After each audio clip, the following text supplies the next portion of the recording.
Assalamualaikum warahmatullahi wabarakatuh. Pada pertemuan kedua mata kuliah Sistem Informasi, kita akan membahas tentang komponen-komponen yang terdapat dalam sebuah sistem informasi. Pada pertemuan sebelumnya, kita sudah memahami apa yang dimaksud dengan sistem dan sistem informasi. Sekarang kita akan melihat bagian-bagian apa saja yang menyusun sebuah sistem informasi. Dengan memahami komponen ini, kita dapat mengetahui bagaimana sebuah sistem informasi itu dapat bekerja dengan baik. Ada 3 yang insya Allah akan saya sampaikan di sini, yaitu yang pertama tentang komponen sistem informasi, yang kedua hardware dan software, dan yang ketiga data, brainware, dan prosedur. Kita langsung pada bagian pertama, yaitu komponen sistem informasi. Sebuah sistem informasi tidak dapat berdiri sendiri. Sistem informasi itu terdiri dari beberapa komponen yang saling bekerja sama. Komponen utama dalam sistem informasi biasanya terdiri dari hardware atau perangkat keras, kemudian software, perangkat lunak, data, brainware, atau maksudnya di sini manusia yang menggunakan sistem, dan yang terakhir prosedur atau aturan penggunaan sistem. Semua komponen ini harus bekerja bersama agar sistem informasi dapat menghasilkan informasi yang bermanfaat.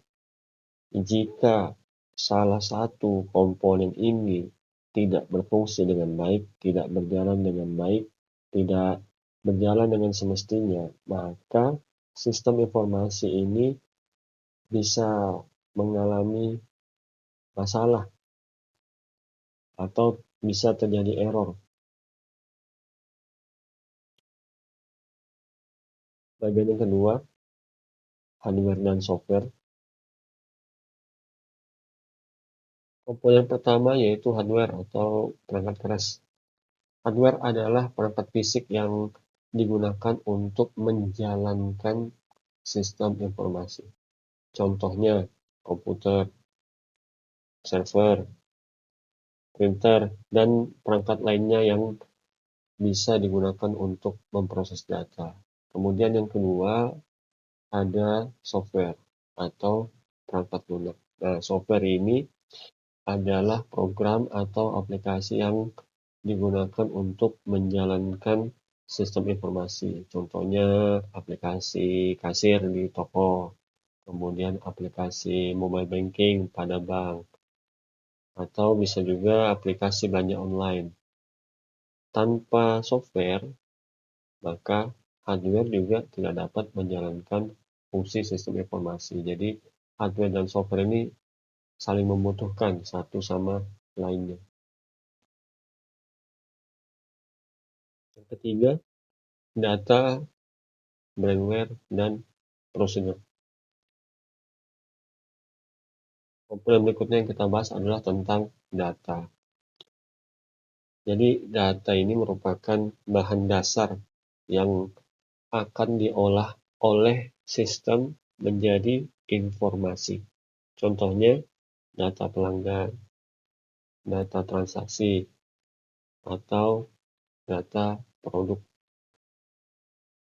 Selanjutnya ada brainware. Brainware itu manusia yang menggunakan atau mengelola sistem informasi.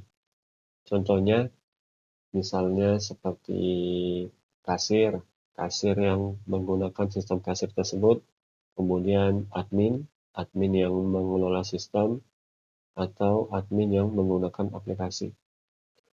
Yang terakhir adalah prosedur.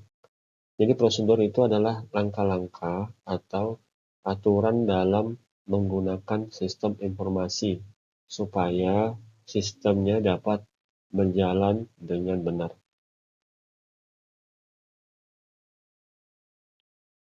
Tugas pertemuan 2. Untuk tugas pada pertemuan kedua ini, silakan gunakan contoh sistem informasi yang telah teman-teman pilih pada pertemuan sebelumnya.